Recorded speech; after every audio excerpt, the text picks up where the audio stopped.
Start here. Okay, it's 2:00. My name's Danny Bierschwal with the Big Sky Resort Area District. Thank you all for joining us today for this virtual panel discussion, day 4 of Community Week here in Big Sky, Montana. This panel that we've assembled today is going to be highlighting a lot of the efforts around housing here in both Big Sky, but also Southwest Montana. And if you're interested in sharing this information after this panel is done, this will be available online at bigskycommunityweek.com. Our format for today will be brief introductions, moving into moderated questions, and then we'll leave some time at the end for Q&A. So please hold your questions until the end of the session. But really looking forward to a vibrant discussion here today, and appreciate everyone participating in this panel. So with that, want to introduce our panel for today. We have a bunch of talented folks that work in the space of housing here in Southwest Montana. David O'Connor with the Big Sky Community Housing Trust, Executive Director of the Big Sky Community Housing Trust as of 6 months ago. Is that officially as of May 1st, but I had April to work with Laura quite a bit. So great. We've got Michael Brown, Executive Director with the Headwaters Community Housing Trust. Thrilled to have Michael on board and discuss some of the insight that he can bring to big picture, kind of zooming out of Big Sky, Southwest Montana and Montana at large with what's going on with housing. Thanks for joining us, Michael. Well, we've got Troy Nedved, General Manager of Operations with Big Sky Resort. As we all know, Big Sky Resort is a key employer here in the community of Big Sky, and looking forward to engaging with Troy and learning more about the efforts that have been underway regarding housing and the resort. And last but not least, we have Matt Kidd, Managing Director of Lone Mountain Land Company, Cross Harbor Capital. We all know many of us know the efforts that are visibly underway, and we will talk about those a little bit today, but there's a whole lot that's underneath the umbrella of Lone Mountain Land and the work that they're doing with workforce housing here in the community. So to kick us off, we've got a real easy question, hopefully, for you all. And I think I'll start with Michael on this one. What fuels your passion to work in this space of addressing housing issues? Well, I learned a long time ago, and I think we all did, that there's something pretty basic to home, and that it's more than simply 4 walls and a roof. It's a place that we gather ourselves, that where we collect ourselves. And what's happened in our market, in so many of the communities across the state, but also across the country and around the world, is that housing is just not available. Decent, safe, quality housing is not available. And 42 years ago, I kind of fell into an opportunity to work with a community organization in a different state, and I've been involved with it one way or another ever since. Oh, great. David O'Connor, what brought you out of retirement to come over here and jump into this complicated housing topic? Well, I've been in Big Sky about 30 years. I came here right after college, and I lived in employee housing, working at Bucks T4. I later was able to purchase my first condo, first thing I ever purchased from my employer. So I was a consumer of employee housing, and then enabled my first purchase. And then later on, when I became owner of Bucks T4, I was a provider of workforce housing. And that really has enabled me to find my path in Big Sky. And I think what brings me here is that path is kind of closed today, and that doesn't seem fair to me. I'd like to be able to work toward enabling an experience to become a community member in Big Sky that was similar to mine. Nice. Mr. Kidd, what's driving you to want to address this housing issue in an aggressive way? Sure. Yeah, great question. And I agree with what Michael said, that it's just a fundamental issue for all of us. Every person should have a great place to live. Admittedly, Danny, for me, for the last 2 years or so, I probably spend more time on housing than any other issue, for our various sort of business and personal efforts here in Big Sky. More time on this than anything else. But admittedly, the genesis of our efforts started with being a large employer and needing to ensure that the businesses and the employees of our businesses have adequate housing, as we've been able to do so much and sort of are on a path to doing so much towards providing a certain type of employee housing. The sort of the issues beyond that have just exploded. What I mean by that is, in the not too distant path, like, businesses needed a place for their employees to live, but actually there was relative options for, you know, families and people working to sort of grow a life in Big Sky. There were options for them. It wasn't but so expensive to buy something here in this area.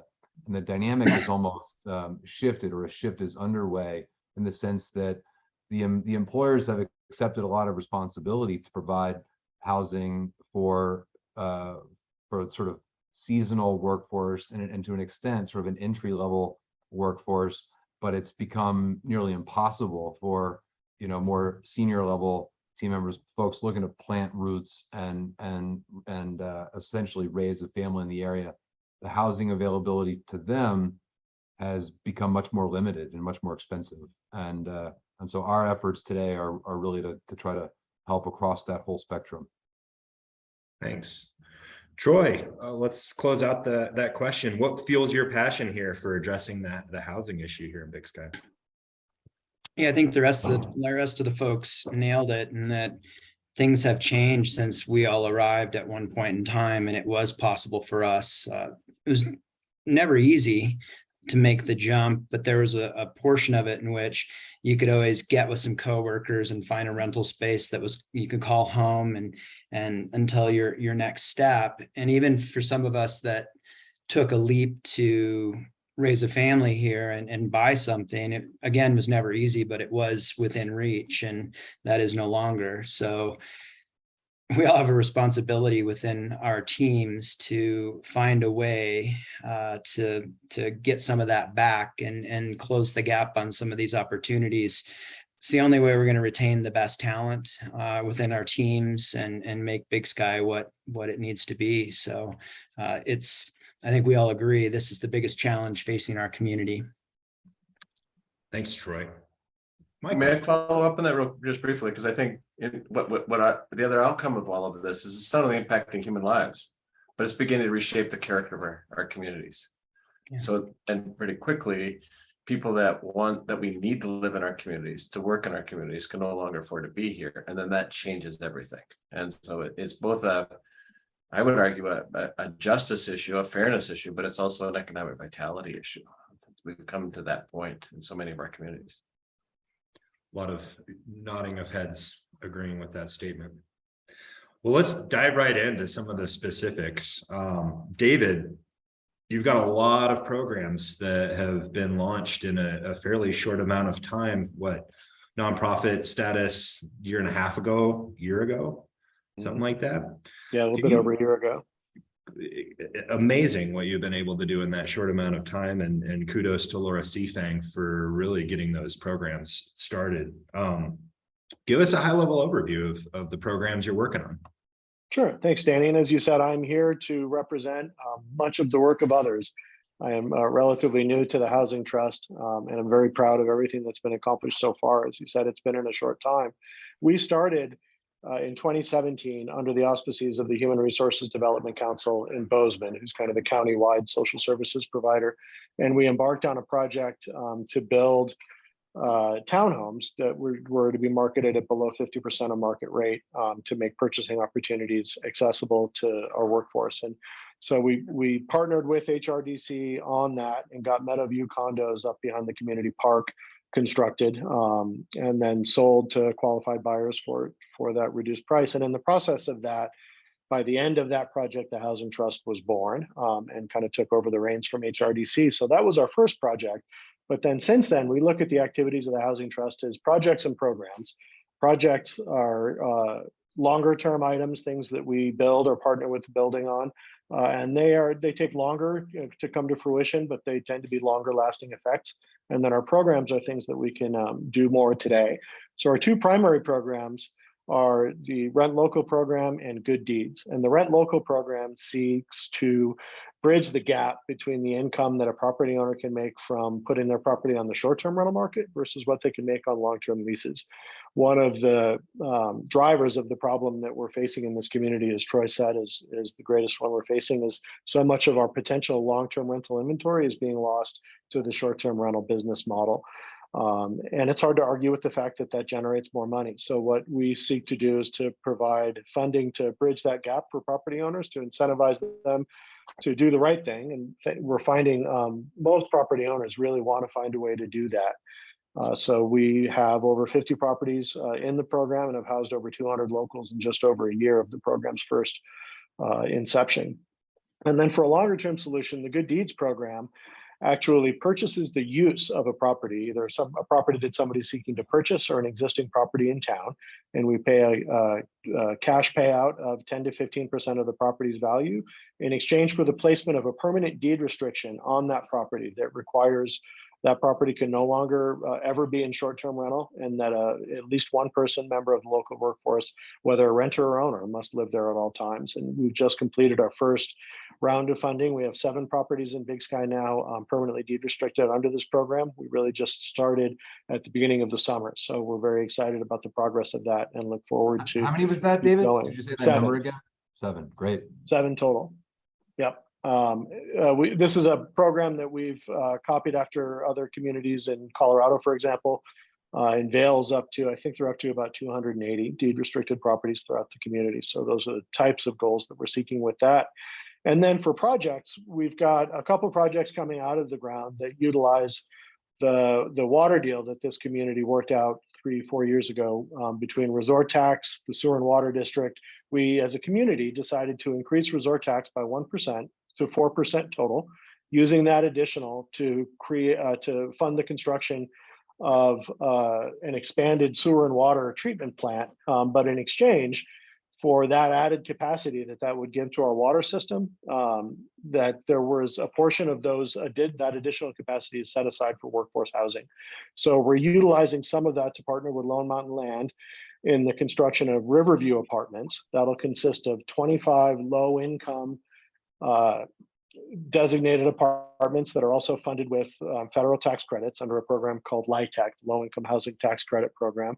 So the Housing Trust will operate 25 of those apartments. And then adjacent to that property, Lone Mountain Land is building 75 more workforce housing units that will be deed restricted, similar also no short-term rental, and will always be allocated towards workforce. And the Housing Trust will partner with Lone Mountain Land on that portion of the project as well. We'll have access to about 20% of those units that will act as leasing agents for the community as well. And then across the road from that, also partnering with Lone Mountain Land, they were working on a dormitory project anyway, and we were able to leverage this community water again to expand the size of the project, working in conjunction with Lone Mountain Land, and that partnership has been absolutely invaluable for these 2 projects to get off the ground. And so then the Housing Trust, once again, without community money, but bringing the community asset of water, will have access via being a leasing agent for 100 beds in that dormitory project geared more towards our seasonal housing that will be available to employers via master lease. And we're finishing the process right now of drawing to select those employers, and we hope to occupy that building by February. So kind of a quick overview of some of the things we have going currently. No, that's great. So correct me if I'm wrong, you just had you're in the middle of your very first Meadowview transition of a sale. Is that right? We are. The Meadowview townhomes were sold to be below 50% of market value. They're 1 and 2 bedroom townhomes. And that deed restriction does come with an appreciation cap. That's to keep those units to be an entry level affordable product for the community in perpetuity. So they cannot appreciate more than 2% per year. They were just really finished. That project was really just finished about a year ago. So we've had our first unit come up for sale, and then we turned around and sold it right away to another qualified buyer on that list. We have folks that put themselves on our waiting list for those Meadowview apartments, and there's information on our website about how to do that. But we went through that list, found another qualified buyer quickly, and now we have another member of the community that's gained access to ownership housing that they wouldn't have had otherwise. Wonderful to see those projects begin to turn over into a new generation. I mean, Indeed. it's just pretty cool to see. Thank you. Matt, let's talk a little bit about the good work that you're doing. So you've invested pretty heavily in workforce housing, and particularly in the last few years. What projects do you have underway? We just heard from David, kind of a high level of some of those partnership projects, but man, you've got a lot of stuff rolling right now. We do, Danny. Yeah, thank you. And we'll talk more about it tonight at the community building forum for those of you that are able to participate one way or another in that event this evening. And I'll kind of step back for a second and address what David was saying and what Troy was saying. You know, for us to address the housing needs of this community, we ultimately can do two different things. We can do everything possible to protect the existing supply for the purpose for which it was built. That's what the Good Deeds program does. That's what the Rent Locals program does. There's a lot of housing in this community that was built for community workforce housing that has been second homes or short-term rental and Airbnb, and anything that we can do to protect the existing housing for the purpose for which it was built. And for us, in some cases, we've actually recently, over the last 2 years, we've bought additional existing properties just to protect it. I don't know where or how we'll necessarily own it long term, but I know we weren't going to allow it to be short-term rentals or second homes. So we bought it to enable this community to figure out what its right long-term purpose is. The second thing that we can do, besides protecting the existing supply, is build additional new supply. And we've been doing everything that we can to work with the Housing Trust and help this community build additional, again, I sort of use these different words, but affordable community workforce housing. They all sort of overlap. And we've been trying to do everything we can these last several years to do that. You know, where as an organization, the sort of the group of us that are on this call, we're meeting and talking regularly. We're thinking about the intersection of sort of 4 different types of capital and how they may work ultimately to address the housing solution. One is sort of like, what's the obligation of employers and what is sort of employer capital that's brought to the table. The second component is where public dollars, you know, resort tax, what is the role of public dollars in addressing Big Sky's housing solution? What is the role of philanthropy, and what solutions can philanthropy bring to the table? This community has shown through the Big Sky relief response to COVID and through BASE that where there is a well-articulated need and a well-articulated plan to address that need, that the financial resources are there. So we have to do that for housing. We have we've identified the need, right? We just need to identify the plan to address that need, and the resources will be there to do that, which brings me to the fourth sort of intersection of capital, of private investment dollars. And we were able to mobilize a lot of private investment dollars beginning 2.5 years ago that can be a part of this community's housing solutions. You know, one thing that folks don't know about us, but all of our investors, we have a lot, they're all families, they're all people that care about Big Sky in Southwest Montana and that want to see the sort of best things happen in this community. That's who all of our investors are. We have over 200 families that have invested in all of our various things, including these housing projects. So some of our efforts are very visible to people. You know, you may know that we bought the River Rock Inn a number of years ago and converted that to a housing solution. We bought Bucks T4 and built behind Bucks T4. We hope to build more product behind Bucks T4. You're also now seeing Powder Light. The first units there are visible to folks. On the other side of the canyon, we've looked to there. We haven't wanted to go sort of any further away than Gateway, and we would love for as much of this community's workforce to live in Big Sky as possible. Our workforce is the backbone of this community. I would love for everyone to live in Big Sky. It's ultimately not reality for any number of reasons, but we want folks to live as close as possible. So we focused on Gateway as an area. David talks about the community resources of water and sewer. They're a big limiting, that is a huge asset, because water and sewer capacity other than flat, stable land, water and sewer capacity are the biggest limiting factor to development in all of Southwest Montana. You gotta have flat, stable land, you gotta have water rights, you gotta have a plan to do something with your sewer water. And so that's a big asset for the community. So we're doing a lot that is very visible to those folks on the other side of the canyon and in Big Sky. You know, the interesting thing about Riverview, which is we love this project with the Housing Trust. It's actually the first thing that Cross Harbor or Longmont Land Company has entitled in this whole area. Everything else that we've bought and developed, the entitlements were already in place. Yellowstone Club, Spanish Peaks, Moonlight, these projects, Town Center, they were all going to happen regardless of whether or not it was us. We didn't do the entitlements, the county approvals for these projects. Riverview, we did. We've worked with the Housing Trust, and that is the first project that we've truly entitled in this area. I am also excited to announce that we've been trying to acquire some additional land. These are projects that might not be visible to folks, but just like I was saying before, this community is not going to get more housing built without water and sewer. We're also not going to get more housing built without the land to do it. And so we've been very focused on identifying parcels that are appropriate for this type of community housing. Our expectations for Town Center in the future there are that we build a lot of community housing within the Town Center project.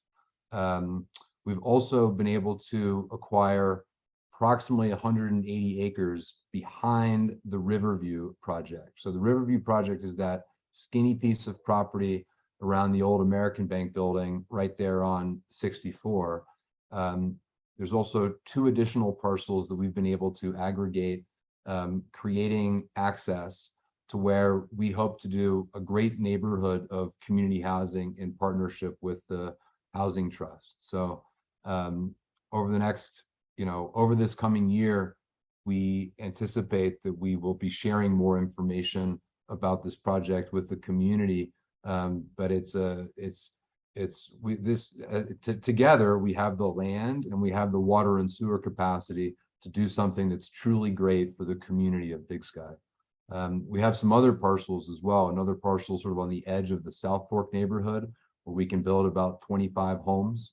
And we've also bought another parcel behind Bucks T4 where we can do kind of an expansion of the Ramsord neighborhood and a little bit of additional density kind of behind the Bucks T4 area. It's early days on those projects, but we are 100% committed to working with David and the Housing Trust. Michael is helping us with all sorts of great ideas and solutions of how we can best bring together those 4 sources of capital that I talked about earlier. And we couldn't be more optimistic about what we can collectively accomplish, over the next 5 to 10 years here. You started the conversation, Matt, by saying it's probably the largest thing that you spend your time on, and listening to you articulate all of the efforts that are underway, it sounds to me like a full-time job and then some. Yes, Thanks for sharing what where you're at on things, and we look forward to continuing that discussion. Let's kick it over to Michael. We're gonna zoom out a little bit. We've been talking very hyper local, Big Sky specific. Michael, housing affordability and availability is really a Montana at large, Southwest Montana issue as well. If we zoom out 100,000 foot level, what are some of the trends that we're seeing across the board? Sure. I'll begin by saying candidly, I've never been a big believer in that old adage about misery loving company. I don't know that I necessarily take much solace in knowing that others are not doing all that well either, but in case it may provide some consolation, housing, as should be no surprise to anyone, is expensive and getting more expensive in communities across Southwest Montana and throughout the Rocky Mountain West, of course. I'm sure that makes us all feel better, right? So we can spend a lot of time looking at numbers and statistics. I've got 2 slides I'd like to share with you real quick. Yeah, pull them on up. So moving this out. So the first is, sorry, this moved this wrong place. So looking at Bozeman over the course of the last while, here's what's been happening down here where I live. In June of 19, the median home price was $459,000. 3 years later, in July of 2022, that had increased to $745,000. That's median home cost. That's a 62% increase. If we turn to Gallatin County, which is the boat in which we all are afloat, the situation is even a bit more stark. So in January of 2020, the median was at $450,000 across the county. And 2 years later, in January of this year, 2 years later, that had escalated to $812,000, almost $813,000, an 81% increase. And I think the takeaway here, the important takeaway is at that $450,000 number, that was already beyond the reach of masses of our local populations. And we're not referring just there to the poor and the homeless and those earning minimum wages, but also members of our community who teach our kids, who tend our ill, who patrol our streets, who build our homes, manage our shops and restaurants and so on and so on. We all know that, but I mean, this is the magnitude of the need. And what's happening over time is there's a vertical impact to these challenges. The numbers keep getting bigger. And there's a horizontal consequence to all this is that more and more people are falling into those categories of need. So rather than continuing to spew additional statistics, let me just offer a couple of anecdotes from sort of recent conversations to give you a bit of a picture. In a neighboring county, the superintendent of the school district and his family live in a wall tent in the summer, not by choice, not for recreation, but because there's literally no other housing that's available for them in the community in which they live. Down here in Bozeman, we are, I am the kind of just recent acting executive director of a new nonprofit community housing trust that we created that's very similar to Big Sky, called Headwaters Community Housing Trust. And we're currently building a new compact neighborhood called Bridgerview. It's in the northeast corner of Bozeman, immediately, as you'll see in the background, immediately adjacent to the Story Mill Community Park.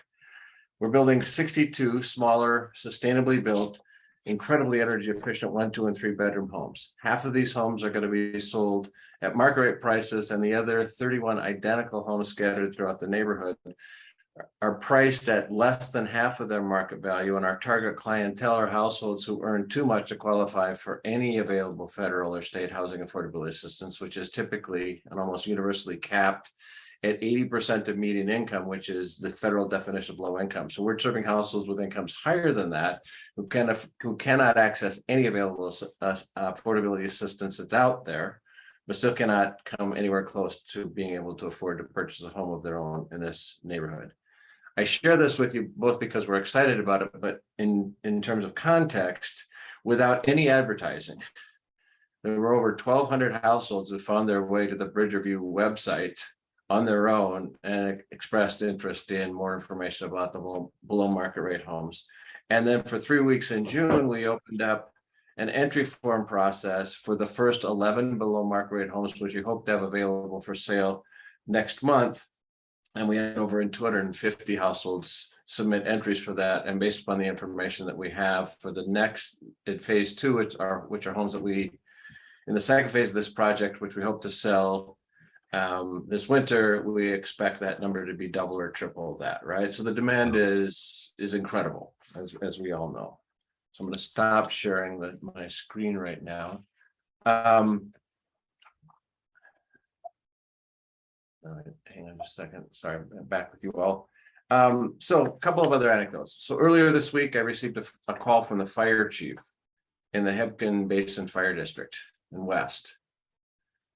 He's the fire chief, but he was asking me for some advice and assistance because he's taking matters into his own hands to acquire housing that he can make available for sale to his firefighters so he can fill the cadre of support services that he needs for those who fight fires and provide emergency services.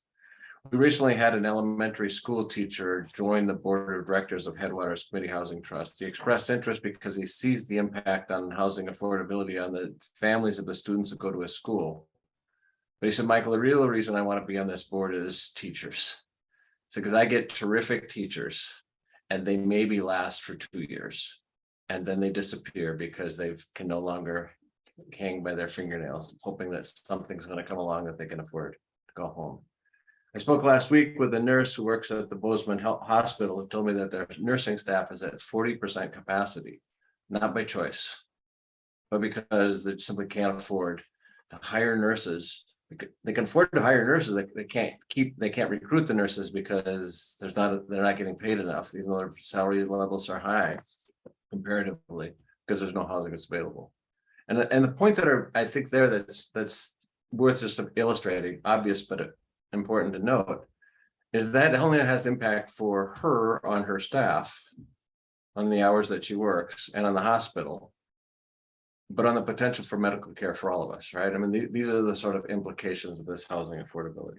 So the list goes on and on. I'll end here except to say there's a couple of recent things that, one thing in particular that's really complicating this even further, and that's that mortgage interest rates are on the rise now. You know, not even quite a year ago, interest rates were under 3%, and they're now, as of yesterday, at 8.6 or 6.8%, which is creating additional demand and stuff. So what we're seeing is, as we scramble for these solutions, it continually feels a bit like we're pushing up a never increasingly larger rock up a never steeper hill. So I'll turn it back to you. They're wicked problems, and what you just described is at the core of why this housing crunch is so pervasive in every aspect of our work and lifestyles that we have here in Southwest Montana. Thanks for that, Michael. Happy to. Let's go to Troy. The resort is in many ways the OG of workforce housing, and you've been doing a lot over the years. What are some of the projects you have undertaken up there at the resort? Yeah, traditionally, I mean, we have a lot of project over the years. They've tended to be in that dorm style realm, but a few varieties of that. For all the reasons that I'm sure you guys understand, we're looking and working towards diversifying the offerings for what we need for a more diversified employee needs. It just doesn't exist in the community for all the reasons you guys have already articulated. Projects, super happy and excited to share that we're currently building our first manager style apartments, again, not dorm style, that are coming online this coming winter. It's the first round of it.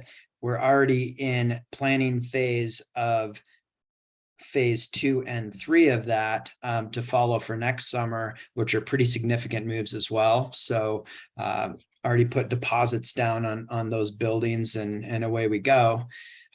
Which it's just a new world for us for a design standpoint.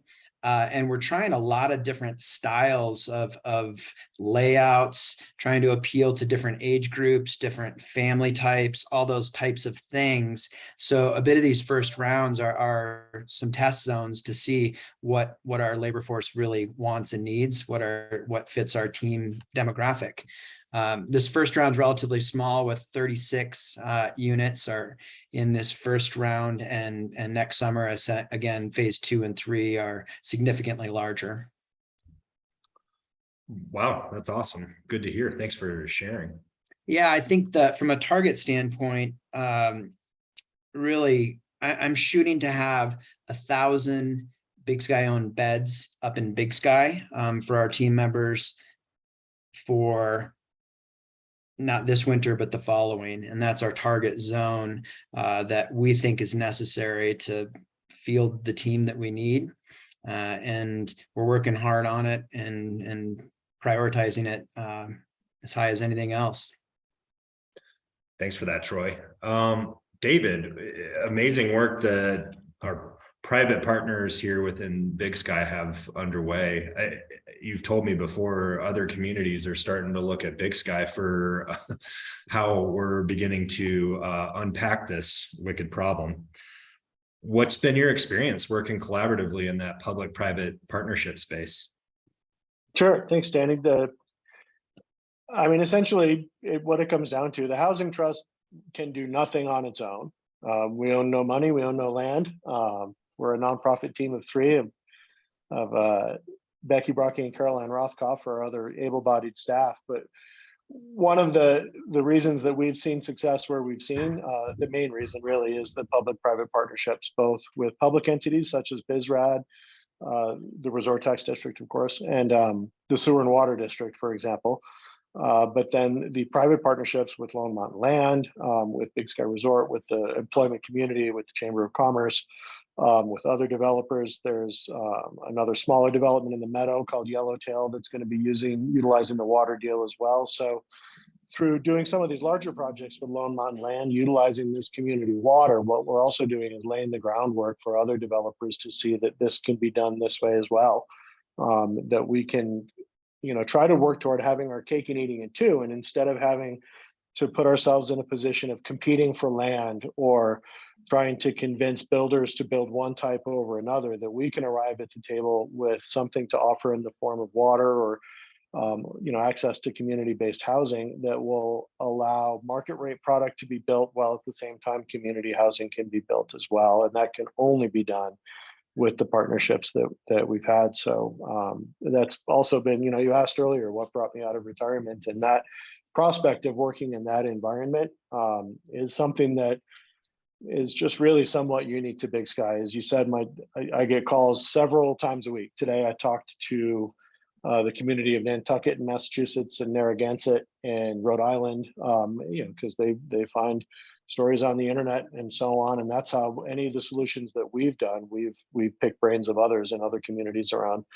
Colorado or Utah, for example, or California. And they're all asking kind of the same thing. And that's the point where I hear a lot of envy about our community is when I describe, well, here are the entities that we're able to work with in order to make this happen. And that's their response is like, gosh, I wish we could have that. And that's an environment that's unique to Big Sky. We're of a culture that's used to solving our problems. And we've grown a community culture also that says that if we don't do those things together, they just won't get done. The one thing we're all in 100% agreement on is the absolute wrong thing to do is nothing. So whatever we can do, even if it's starting with step by step. And this is a process for the Housing Trust, for example, that started several years ago and is now starting to see some tangible things in fruition. But that took many years of that kind of collaboration, understanding how this was going to be funded between Resort Tax and our philanthropic partners, how this was going to be structured legally, and how different land use and entitlements and all of those things are going to work, that we just wouldn't have the bandwidth to understand any of those things without our development partners, or and just everybody really having the same goal in mind and pulling in the same direction. That's the hardest thing to achieve, I think, is to get that unanimity of purpose that this community enjoys. And that has been a part of existing in Big Sky for many, many years. We wouldn't be here. If we took no for an answer as a community, you can just look out any window and count, and it would take both hands, all the things that would not be here if we weren't that way. So I salute that, but also we're going to lean really heavily on that aspect of our community moving forward, because what we've accomplished so far is kind of small potatoes compared to what we need to accomplish and what we have dreams for moving forward. We're kind of just getting our knives sharpened at the moment, but here, as Matt alluded to, in the next 5-10 years are when I think we'll see some things on the ground that are going to be permanent, positive changes for this community. And again, we just would be dead in the water. We could not do that without the collaboration of not only just the people on this call, but countless others around this community that have enabled these solutions to even get to this point. But now, because of that, we can really get started in earnest. Troy. Yeah, thanks. I wanted to, Dave, you're talking about our ability to do this differently than other mountain towns have, and wanted to share one story that I thought was pretty special and signifies what you explained. Matt Kidd earlier, it might have been last winter, early spring, forwarded me an email about another mountain town that was struggling in the same ways, but had been doing this longer, hadn't gotten it right. And his term was, "We can do better than this." And that was a pretty inspirational email that I think signifies what we're all talking about in this collaborative effort. And it's pretty cool. We Thanks won't for name that. names, Sun Valley, but Yeah. Uh, David, you brought up Colorado there for a second, and that's an interesting state and how they're addressing their housing issues, particularly as they use the real estate transfer tax, which is constitutionally illegal in the state of Montana. Michael, what do we know about opportunities with legislative changes? Is there anything that we could be doing at a larger scale in the state of Montana? Sure, I certainly hope so. I mean, I before I do, I just want to again acknowledge I've been doing this work a long time in communities across the country, and what you're doing there, particularly in the private partnerships that you have on the nonprofit, but also the employer, the business, Lone Mountain, Big Sky, is in many ways unprecedented. I mean, it really is a model for that. So, and I think that's really terrific. And you have both real properties on the ground already and very realistic plans for the future. Terrific. No qualification on that. Next paragraph, I think we really want to make a significant impact on this, we're going to need the engagement of the public sector in a meaningful way. I mean, it's simply, housing affordability requires the investment of resources. It's plain and simple. Money, land. There's other things that can contribute to that, but as you all well know, you're already doing that. So, but without kind of the engagement of the state of Montana, as well as the federal government, from both a regulatory standpoint, but also from an investment of resources standpoint, I think we're not going to be able to gain as much ground as we would like to, and as we feel we have an urgency to do. So a couple of things relative to that. Just this past Monday, the governor's task force here in Montana issued their preliminary recommendations. In an era of somewhat polarized politics, I'll be very careful about weighing in on it too heavily. But what I see it as, quite frankly, is predominantly a set of regulatory and anti-regulatory regulations, some of which will have benefit for us that live in municipalities and may have less so for those of you who do not. But encouraging things like smaller lot sizes, less. Lower parking requirements, those sorts of things make a lot of difference. To that end, just real quickly, we for the Bridgeview neighborhood development, we're putting 62 homes on 8 acres. These are smaller lots on smaller homes on smaller lots that are typically being done, and we needed 19 variances from city code to do that. Everything from bending the requirement to have 60-foot roadways. Our internal roadways are 30-foot wide. And we can make that work, and we get emergency vehicles down. So we're taking some heart in the fact that the city of Bozeman is looking at Bridgeview and redoing their engineering code and updating their subdivision and PUD planning process. So that I think is a helpful step in the right direction. I think there's without going into too much detail, I think there's just quite frankly, we have to sort of avoid languages like prohibiting and mandating and those sorts of things, because what I've learned, if one thing I've learned over the years, is that the best solutions are crafted locally. So I think giving resources to local communities and the autonomy for them to create the solutions that they need, I think is the right way to go. I think there's also a case to be made, and I think there's some ground that we can get, and this plays well into the work that you all are doing, that David and his team are doing in particular, and that is, if we're going to invest resources, whether they're private or public dollars or a combination of both, because that's what it's really going to take, we have to be very careful about making sure that those homes remain affordable from one occupant to the next, because a lot of the affordable housing programs that are out there don't do that. I had a conversation with somebody in a Resort Mountain community not all that long ago, and they had given $180,000 subsidies to 10 households, $1.8 million, and they were very proud of it. They asked my opinion. I asked them how long the affordability restrictions lasted, and they said 5 years. And my response was, if you want my honest opinion, you've given away 10 winning lottery tickets, which is great for those 10 households, but it doesn't do much to address the community housing needs that are there. So I think protecting affordability, I mean, you'd expect me to do this. This is the work I've been doing for such a long time now, but I've seen again and again the kind of benefits and impacts that David and you all can already show. Related to that, one final thing that I'll say, and I don't know that it necessarily needs a legislative mandate, but we are exploring the possibility of talking to our local assessor's office. We've dropped the price of our homes, as I mentioned, at Bridgeview by over 50% of their market value. And we, like Big Sky Community Housing Trust, when we are allowing people the full benefits of home ownership. We do require things like owner occupancy and other sort of community appropriate standards. And when they leave, we want them to build equity. So they get to keep the equity they earn by paying down the principal balance of their mortgage. And in our case, 2.5% on top of that each year that they live in their home. But the point is, we are dramatically restricting the price of this housing up front, and we're controlling the resale of that price. So the investment of the resources, this is the same thing that's happening with Big Sky, with their Meadowview townhomes and others, that these homes remain affordable to the next buyer without having to invest additional resources. The reason I'm going into that little bit of a sidebar there is we think that there's a case to be made that the property taxes on these homes ought to be fairly assessed based upon the resale restricted value, the affordable price, as opposed to their market value. That might be politically really very complicated, but we think that we know that that would have the impact of dropping the monthly housing cost for our home buyers by $200 a month or more, which is a built-in subsidy. We're not asking for property tax relief. We're not asking for property tax abatement. We're going to ask for a fair assessment of taxes. That may go nowhere, but I think we have to look for those kind of innovative strategies where we can maximize and leverage the investment of the resources in a way that really That's has a a benefit for our folks who live in our community. super fascinating perspective. I creative too.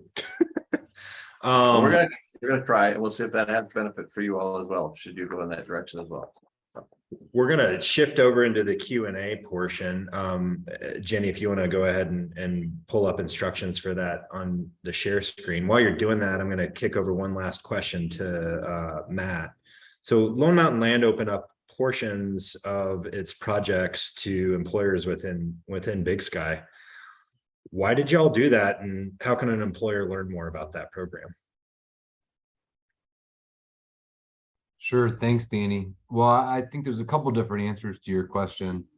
The first I would say is, like, even though a lot of people look at us and think we're developers, and we are, or look at us and think that we're investors, and we are, but we've always thought of ourselves as community builders first and foremost. And if we don't have we might have started our housing efforts from with our employer hat on. That's not the extent of our focus today. Like, how can we be a community if we don't have community housing? And so it's just a huge part of our strategy to build this sort of wide spectrum of housing. Our efforts today, we're working with Morningstar, we work with the school, we work with the hospital, we work with a number of existing local businesses with stuff that's already been built to help them. Of course, we don't have enough housing today to help everybody, but we're trying.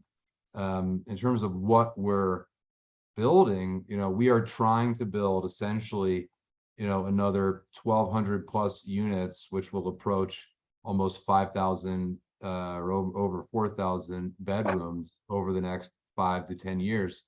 That's a lot more housing than we need for all of our businesses, and we want to make it available to the broader community, employers, and otherwise.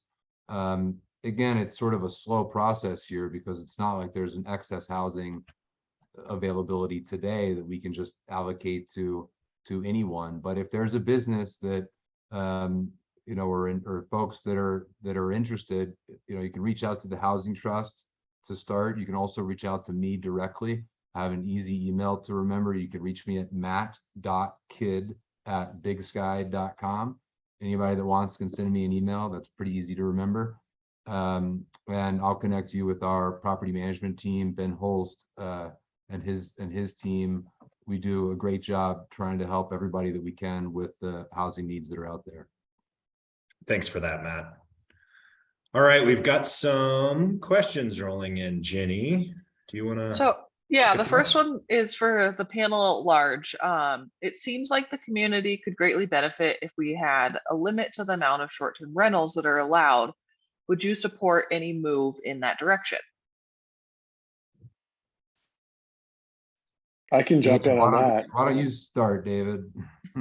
I would love to see some restrictions on short-term rentals, and I think could probably speak for the panel as well, but it's difficult in Montana, legally speaking, to pass those types of restrictions. So while it is possible within our zoning district, as I understand it, to potentially pass some of those restrictions, there's been some recent legislation that has interfered with local organizations' ability to enforce those restrictions.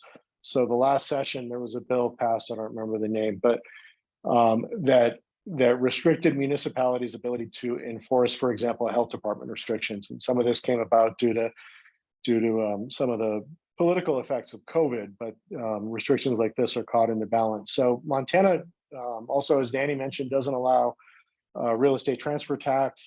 So some of the other vehicles, because those things, for example, a short-term rental restriction wouldn't only help by reducing that inventory and preserving inventory for longer-term rentals, but often those regulations also come with fees. They can be used to fund programs, well, like Good Deeds, for example. That's a program we borrowed from Vail in Colorado, and that's 100% how they fund it, is through short-term rental fees. So unfortunately, our hands are somewhat tied.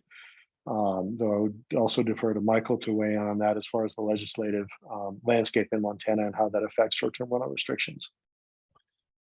Perfect. Thank you, David. I think the panel probably was seeing heads nod on some of what you were saying there. Let's dive into another one, Jenny. We've got quite a few questions rolling in. Yeah, perfect. There's a lot rolling in, and if we're unable to get to yours, we'll be sure to share everyone's contact information after.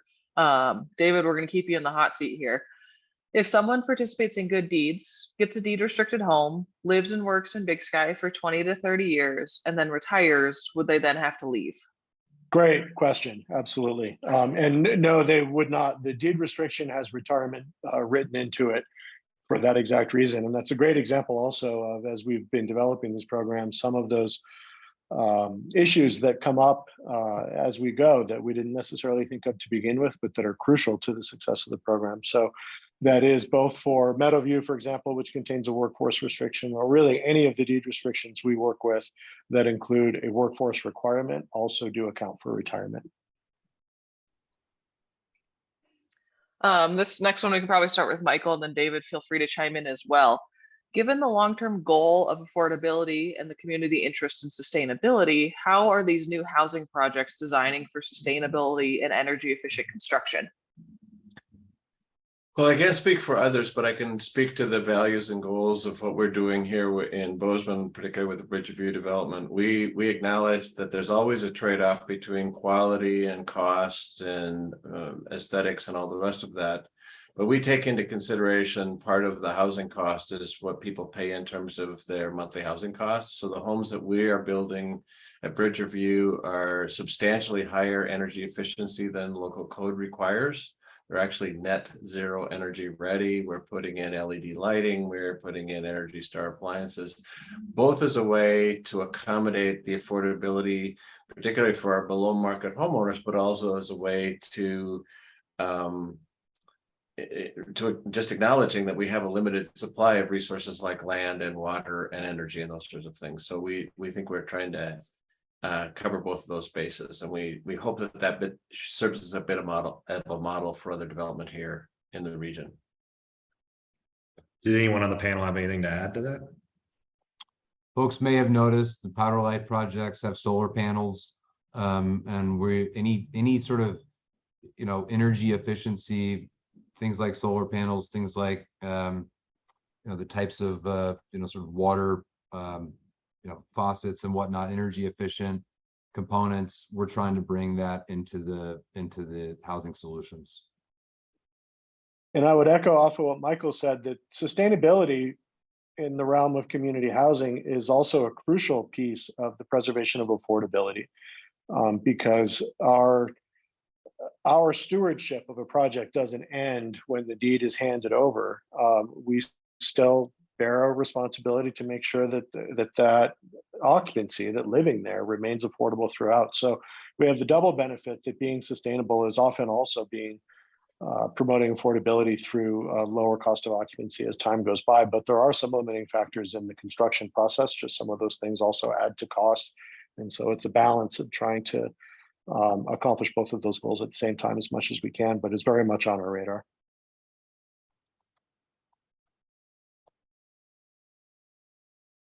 On mute. Zoom world. You'd think we would have figured it out by now.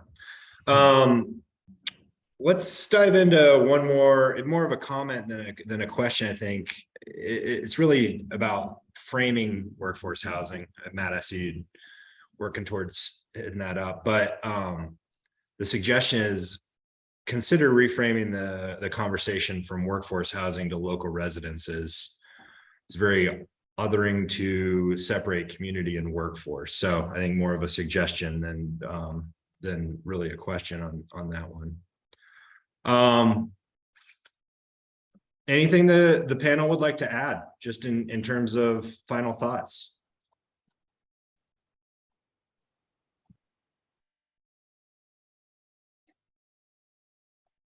Big, complicated, layered, wicked issue that we're dealing with here. This housing scenario, and I appreciate, and the community appreciates, all that you are doing to lean into this. This is going to be a long-term play for the community of Big Sky. On behalf of the Big Sky Resort Area District and the Chamber of Commerce, who are hosting Community Week here, we want to thank you for tuning in. This recording will be made available online following the session here. If you have questions to direct to our panelists, their contact information will be shared as well online, bigskycommunityweek.com. Thanks for all you're doing, gentlemen. This is a heavy lift and you're making a difference. Let's keep plugging away here and moving this boulder up the mountain. Eventually we'll get up to the tram and on top of Lone Peak. So thanks, everyone. Hey, Danny, Thank you thanks all. for you also, and for all you do for Big Sky. Great job with Community Week, and the resort tax and the broader Big Sky community are lucky to have you in the helm. So thank Here, you. here. Thanks, guys.